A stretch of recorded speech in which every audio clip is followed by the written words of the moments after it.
আচ্ছা বলেন দেখি, টাঙ্গাইল জেলা মাটির উপরে মানুষ বেশি না মাটির নিচে মানুষ বেশি? বলেন দেখি। এই হিসাবেও জানে না টাঙ্গাইল জেলার যত মানুষ আছে এর এক মাটির উপরের মানুষ বেশি না মাটির নিচের মানুষ বেশি? মাটির উপরের মানুষের চাইতে মাটির নিচের মানুষ অনেক অনেক গুণ বেশি।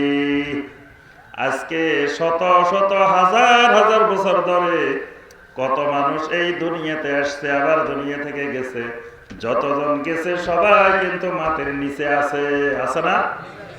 যদি বলি খেলা ধরেন, মাটির উপরের বনাম মাটির নিচের জিতব কারা? উপরের মানুষ জিতবে না নিচের মানুষ জিতবে? বলেন দেখি। বা ক্রিকেট খেলা ধরলেন বা ফুটবল খেলা ধরলেন, উপরের মানুষ আর নিচের মানুষ, কারা জিতবে? একতারা, কেউ কেউ উপরের মানুষ জিতবো, কেউ নিচের মানুষ জিতবো।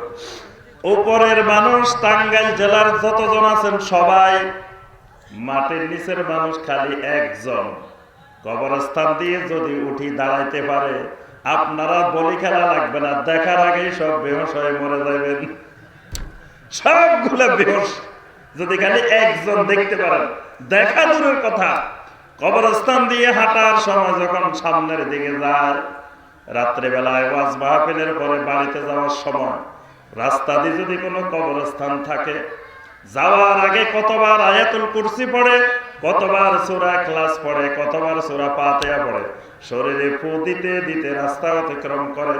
কিছু দূর যাওয়ার পরে যদি হঠাৎ করে একটা বাঁশ নড়াচড়া করে উঠে, লাফ মারে 3 হাত উঠে, মানুষ বের হওয়া লাগে না কবরস্থান থেকে, খালি গাছ একটা নড়াচড়া করলে অবস্থা খারাপ। তাহলে যদি একজন মানুষ কবর থেকে বাহির হইতে পারে, কি বলি খেলবেন আর ক্রিকেট খেলবেন, আমাদের অবস্থায় তো শেষ। তাহলে মাটির উপরের চাইতে মাটির নিচের মানুষ বেশি। মাটি মানুষকে উপরেও বহন করে, পেটের মধ্যেও বহন করে, 2 জায়গায় বহন করে। আমরা উপরের মানুষ যারা থাকি, নিচের মানুষের জন্য আমরা দোয়া করি, করি না? সবার জন্য করি না কিছু মানুষের জন্য করি? বলেন দেখি। সবার জন্য করি না, সব মানুষের জন্য দোয়া করি না, সব মানুষের জন্য করি না। আল্লাহ রাব্বুল আলামিন দোয়া শিখিয়ে দিয়েছেন, রব্বানা গফির লানা ওয়া লিইখওয়ানিনাল্লাযীনা সাবাকুনা বিল ঈমান। রব্বুল আলামিন আমাদেরকে মাফ করে দেন, রব্বানা গফির লানা, আমাদেরকে মাফ করেন, ওয়া লিইখওয়ানিনাল্লাযীনা সাবাকুনা বিল ঈমান, আমার সকল ভাইদেরকেও মাফ করে দেন, সকল বোনদেরকেও মাফ করে দেন যারা ঈমানটা নিয়ে দুনিয়া থেকে অতিবাহিত হয়েছে। সুবহানাল্লাহ। তাহলে সব মানুষের জন্য দোয়া করি না, দোয়া করি কাদের জন্য? শুধু যারা সাবাকুনা বিল ঈমান।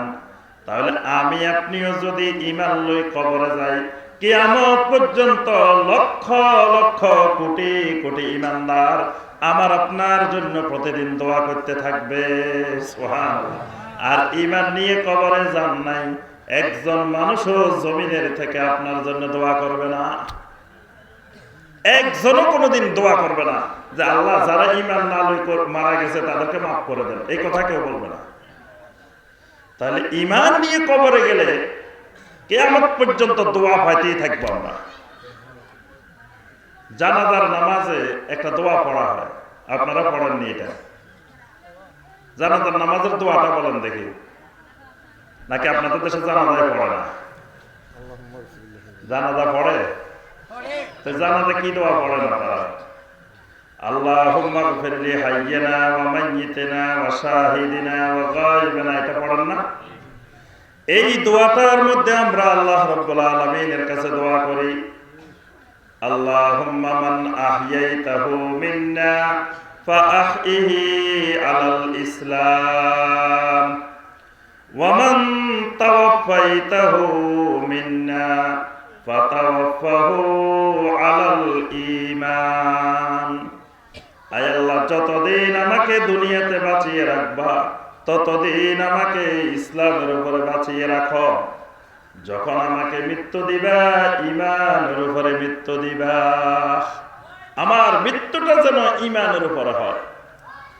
একজন মুরব্বীকে জিজ্ঞাসা করেন, ও চাচা, আমি আপনার জন্য কি দোয়া করব বলেন, কি দোয়াটা চান?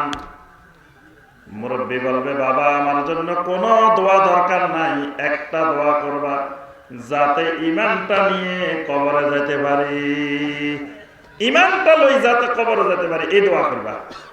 মুরব্বীরা বলো না? তাহলে ঈমান কি দুনিয়াতে রাখি যেতে হইব না কবরে নিতে হইব? যদি বলেন যে ঈমানটা আমার ছেলে মেয়েদের জন্য রাখি গেলাম, কবরে যাওয়ার সময় ঈমান নেন নাই, ছেলে মেয়ের জন্য রাখি গেছেন, রাখি যাওয়া যাবে? গেলে জান্নাত পাওয়া যাবে?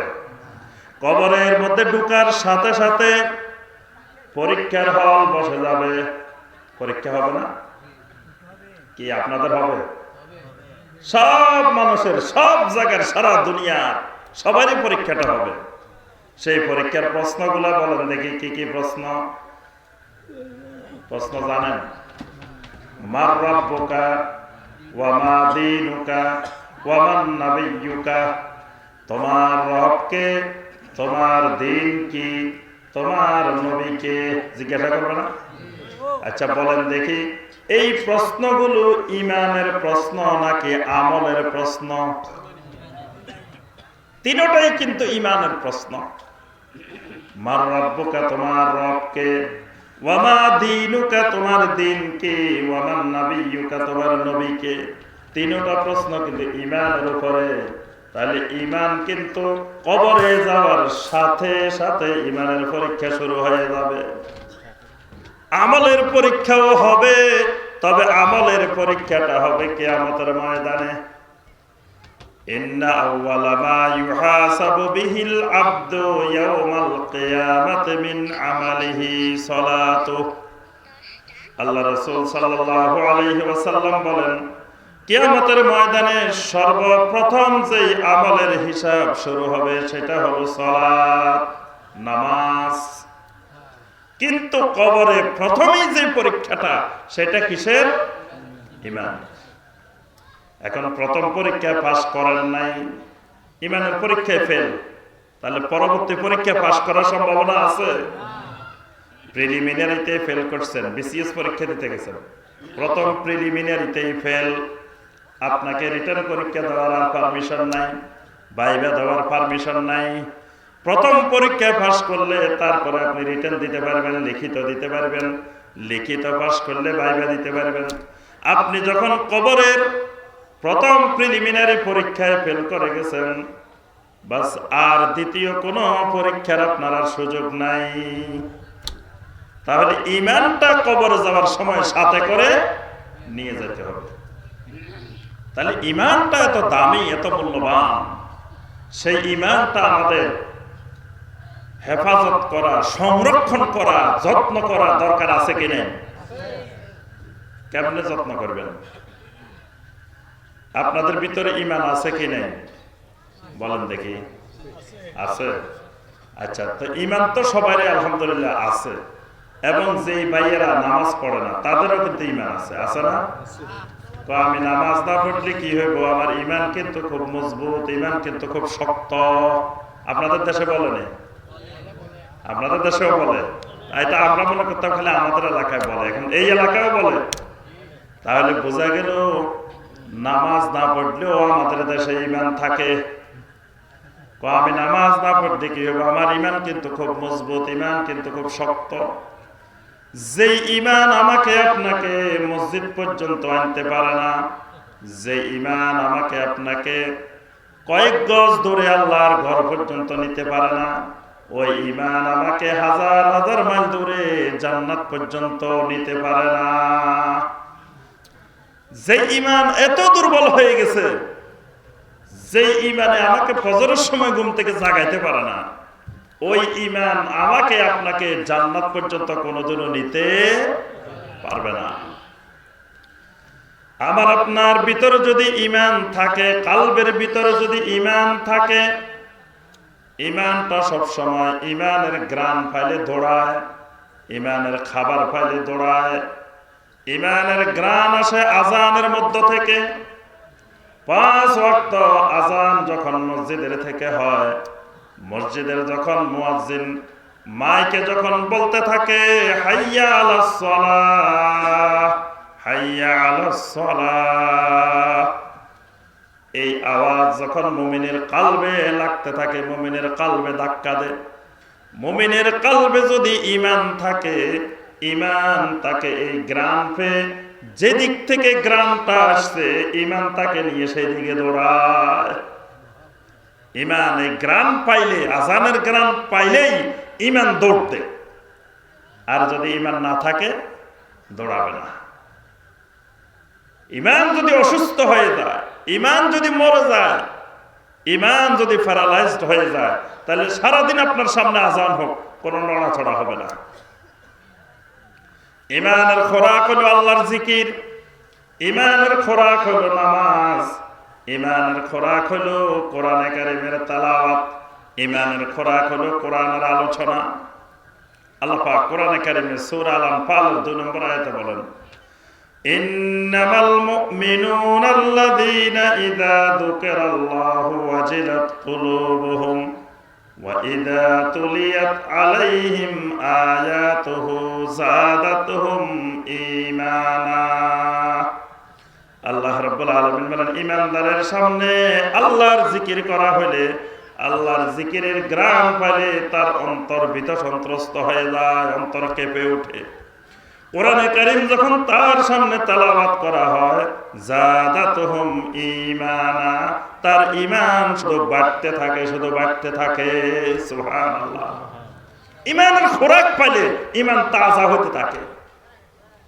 এখন ঈমানের খোরাক, ঈমান থাকলে না খোরাক দরকার, ঈমানে যদি না থাকে তো খোরাকের দরকার কি? তাহলে আমাদের যে ঈমান এত দুর্বল, ফজরের সময় শোয়া থেকে তুলতে পারে না, আবার আশা করে বসে আছি এই ঈমানে জান্নাতেও নিয়ে যাবে। আমার ভাইয়েরা এবং বোনেরা, আমরা যখন ওযু করি, ওযু করার পরে ওযু ভাঙে নাকি? ওযু ভাঙে? আপনাদের দেশে ওযু ভাঙে না? জি, কথা কয় না কি? আমাদের ভাইয়েরা কি মনে কষ্ট নিছেন নাকি? তো কথা কন না কেন? আপনাদের দেশে ওযু ভাঙে না? তো বলেন না, বলে ভাঙে। কোন কোন দেশে আবার ওযু ভাঙে না। ফজরে ওযু করলে এশার নামাজ পড়া যায়, এশার ওযু করলে ফজর পড়া যায়। তাহলে বোঝা যায় টাঙ্গাইলেও ওযু ভাঙে। তাহলে ওযু ভঙ্গের কারণ কয়টি? 7টি। মাশাআল্লাহ, দেখছেন মুরব্বী সবার আগে বলে দিছে যে ওযু ভঙ্গের কারণ কয়টি? 7টি। আপনাদের দেশে নামাজ ভাঙে নাকি? ভাঙে। নামাজ ভঙ্গের কারণ কয়টি? মাশাআল্লাহ, দেখছেন সব জানেন। নামাজ ভঙ্গের কারণ 19টি। তাহলে এই দেশে ওযুও ভাঙে, নামাজও ভাঙে, রোজাও ভাঙে, হজও ভাঙে, অনেক ইবাদত বন্দেগী ভেঙে যায়। এবার বলেন ঈমান ভঙ্গের কারণ কয়টি? ঈমান ভঙ্গের কারণ, ওযু ভঙ্গের কারণ তো বলছি, নামাজ ভঙ্গের কারণ বলছি, এবার ঈমান ভঙ্গের কারণ কয়টি সেটা বলেন। জি, একটি। মুরব্বী বলছেন একটি, আপনারা তো একটিও বলতে পারেন না, তো উনি তো নাম্বার বেশি পেয়েছে, একটি হলেও বলছে, আপনারা তো একটা বলেন না। ঈমান ভঙ্গের কারণ কয়টি? চিন্তা করেন আমার ভাইয়েরা এবং বোনেরা, আমার ওযু ভাঙার আগে ঈমান ভাঙার কারণ জানা দরকার ছিল, নামাজ ভঙ্গের কারণ জানার আগে ঈমান ভঙ্গের কারণ জানা দরকার ছিল। কারণ ঈমানে যদি না থাকে আপনার ওযুয়ে কোনো কাজ হইব নাকি? ঈমানে নাই নামাজে কোনো কাজ হইব নাকি? ঈমানে নাই সিয়ামে রোজায় কোনো কাজ হইব নাকি? ঈমানে নাই হজে কোনো কাজ হইব নাকি? আগে তো ঈমান, তারপরে না এগুলা। অথচ দেখেন ওযু ভঙ্গের কারণ জানি, নামাজ ভঙ্গের কারণ জানি, কিন্তু ঈমান ভঙ্গের কারণ জানি না। ঈমান ভঙ্গের কয়টা কারণ এইটা আমরা মুসলিমেরা, মুমিনেরা জানি না। এই জন্য দেখবেন বাংলাদেশে অসংখ্য ভাইয়ের ওযু ভাঙে, নামাজ ভাঙে, কিন্তু কোন ভাইয়ের ঈমান ভাঙে না। বাংলাদেশে ঈমান ভাঙে না। কোনদিন শুনছেন যে টাঙ্গাইলের অমুক জায়গার অমুক ভাইয়ের ঈমান ভাঙে গেছে? শুনছেন? কত ভাইদেরকে দেখি মসজিদে ওযু ভাঙ্গি যায়, ওযু করার জন্য বাইরে চলে যায়। কত ভাইয়ের দেখি নামাজ ভাঙ্গি যায়, কত ভাইয়ের দেখি রোজা ভাঙ্গি যায়, কিন্তু এই দেশে কোনো মানুষের ঈমান ভাঙ্গে না। এই দেশে দেখবেন কোন মানুষের কোনোদিন শুনবেন না যে ওই মানুষটার ওই ভাইটার ঈমান ভাঙ্গি গেছে। নামাজ পড়ে না, দ্বীনের সাথে কোনো সম্পর্ক নাই, তারপরেও ঈমান ঠিক আছে। ইসলামের কিছুই নাই, নবী সাল্লাল্লাহু আলাইহি সাল্লামের কোনো সুন্নত নাই, কোনো আমল নাই, ঈমানের কোনো কার্যক্রমে নাই, দ্বীনের সাথে ইসলামের সাথে দূরতম সম্পর্ক নাই, তাও ঈমান ঠিক আছে। ঈমান ভাঙে না। কারণ কি? ঈমান ভাঙে কিভাবে সেটাই তো জানে না। কোন আল্লাহর বান্দা যদি ওযু ভঙ্গের কারণ না জানে, ওই আল্লাহর বান্দার কোনোদিন ওযু ভাঙবে না। দেখবেন ওযু ভঙ্গের কারণ কয়টা এটা কেউ জানে না। একজন লোক দেখবেন যে তার ওযু যাবে না। কারণ কি? সে তো জানেই না ওযু কেমনে যায়।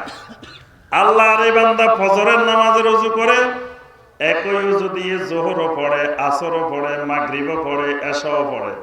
জিজ্ঞাসা করা হলো, ভাইজান আপনি ফজরের ওযু দিয়ে এত নামাজ কেমনে পড়লেন? আমি না একবার ওযু করছি, তো মাঝখান দিয়ে যে আপনি প্রস্রাব করছেন, পায়খানা করছেন, টয়লেটে গেছেন, প্রস্রাব পায়খানা করছি, আমার ওযুর কি হয়েছে? প্রস্রাব পায়খানা করলে আমার ওযু মজবুত, প্রস্রাব পায়খানা না করছে আমার ওযুর কি হয়েছে? কারণ আল্লাহর বান্দা জানে না প্রস্রাব পায়খানা করলে তার ওযু ভাঙি যায়। তাহলে যে লোক এটা জানে নাই, শিখে নাই, বুঝে নাই কোনোদিন, এই লোকের কোনোদিন দেখবেন যে ওযু যাবে না। রাত্রে এশার নামাজের ওযু দিয়ে সকালবেলায় ফজরের নামাজও পড়বে। যদি জিজ্ঞাসা করা হয়, ভাইজান আপনি এশার ওযু দিয়ে ফজর পড়তে আসছেন কেন? মাঝখানে না আপনি ঘুমাইছেন? ঘুমাইলে কি হইব? আমার ওযু কিন্তু মজবুত। বাইরে মিয়া ঘুমাইলে ওযু কি হয়েছে? আমার এশার নামাজের ওযু কত সুন্দর করে করছি, আমার ওযু কিন্তু খুব মজবুত আছে, স্ট্রং আছে আমার ওযু। কারণ কি? ঘুমাইলে যে ওযু ভাঙ্গি যায়, এই জিনিসটা তো আল্লাহর বান্দা জানে না। এজন্য কি কি জিনিসে ঈমান ভেঙে যায়, ঈমান চলে যায়, এই জিনিসগুলো যদি কোনো মুমিনের জানা না থাকে, তাহলে সারা জীবন ইসলাম বিরোধী কাজ করার পরেও, ঈমান বিরোধী কাজ করার পরেও আল্লাহর বান্দার কোনোদিন ঈমান যায় না।